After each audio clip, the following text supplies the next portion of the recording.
पुराने ज़माने में कोई राजा होता था और उस राजा के दरबार में जो काम करते थे लोग, तो ऐसा हुआ कि एक दिन जो राजा था वो बीमार पड़ गया था और बीमार पड़ने के बाद उसे जो कहते हैं पैरालिसिस, वो मार गया था। उसकी बॉडी बेकार हो गई थी एक साइड। तो उसने दरबार में काम करने वाले लोगों को बुलाया और ये कहा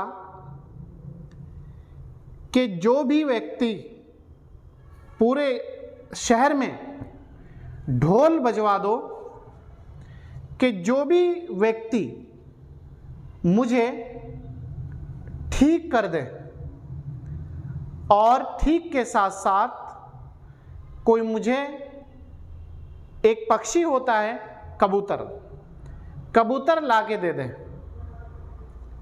5 मिनट के अंदर, तो मैं उसे बहुत ऊंचा इनाम दूंगा।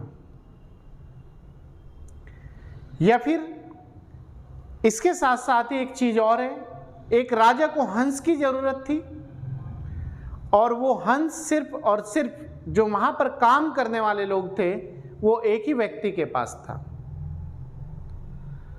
तो राजा ने उन्हें बुलाया कि जिसके पास हंस है वो मुझे दे दे और मैं उसे अच्छा खासा इनाम दूंगा।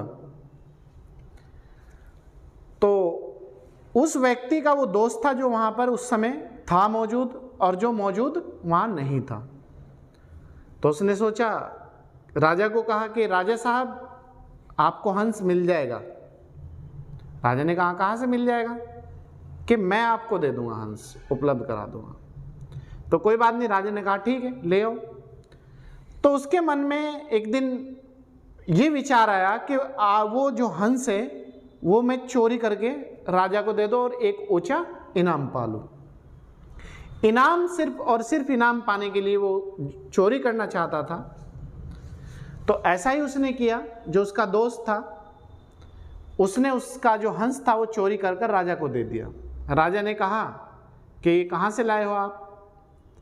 तो उसने जवाब दिया, जो दरबार में काम करता था, कि मेरा एक दोस्त था, मैं उससे चोरी कर कर ये हंस लाकर आपको दिया हूं। कोई बात नहीं। राजा ने कहा कि ठीक है, इसे हंस को वहां रख दो। उसे बुलाया गया राजा के द्वारा कि ये हंस क्या आपका है? उसने कहा कि ठीक जी राजा साहब, ये हंस मेरा है। कि ये यहाँ कैसे आया? उन्होंने कहा कि इसने चोरी की है। चलिए कोई बात नहीं। राजा साहब ने अगले दिन दरबार लगाया और दरबार लगाकर उन दोनों को बुलाया, जिसका हंस था उसे बुलाया और जो चोरी करके लाया था उसे भी बुलाया। तो जिसने चोरी की थी उसे कहा, अपने दरबारियों को जो शासन प्रशासन देख रहे थे उन्हें आदेश दिया कि इसे जो है हाथी के नीचे कुचलवा दो, जो चोरी करके लाया था। उसने कहा कि राजा साहब, मैंने तो आपको हंस दिया है, आपकी बीमारी के लिए दिया है, ताकि आप आराम हो जाओ और आप आराम पा सको। राजा ने कहा कि नहीं, मुझे इस हंस की जरूरत नहीं है, आप ये चोरी करके लाए हो, और अगर आप अपने विश्वास पात्र मित्र के साथ धोखा कर सकते हो तो क्या कल को आप मेरे साथ भी कुछ धोखा कर सकते हो या नहीं कर सकते हो? तो राजा साहब ने इतनी ही बात पर उसे हाथी के तले कुचलवा दिया, उसका हंस उसे वापस दे दिया। तो कुल मिला के इस कहानी का सार ये है कि आप अपनी ईमानदारी पे रहिएगा, ईमानदारी के साथ स्टेप बाय स्टेप धीरे धीरे आप तैयारी करते रहिएगा, और कोई भी ईमानदारी के साथ जिसने भी तैयारी की है उसने ईमानदारी का फल हमेशा बेहतर चखा है और सफलता प्राप्त की है। और जल्दबाजी का जो भी डिसीजन होता है या जल्दबाजी के द्वारा लिया गया निर्णय कोई भी रहता है, वो एक गलत साबित हो जाता है। और दूसरी बात यह है कि आप हमेशा से ही और हमेशा, जब तक आपको सफलता प्राप्त ना हो जाए, किताबों से प्यार करो। किताबों से आप जितना प्यार करेंगे, सर किताबें आपके साथ बोलेगी, किताबें आपसे बात करेगी, किताबें आपको ज्ञान देगी, और अगर किताब लेकर बैठ गए, किताबों को अंडरलाइन किया, सिर्फ पढ़ा और पेज पलटे, तो आपको ज्ञान कभी भी प्राप्त नहीं हो सकता। तो ज्ञान प्राप्त करने के लिए आप सच्चे मन से बुकों को पढ़ें और किताब ही आपकी सफलता का कारण बनती है।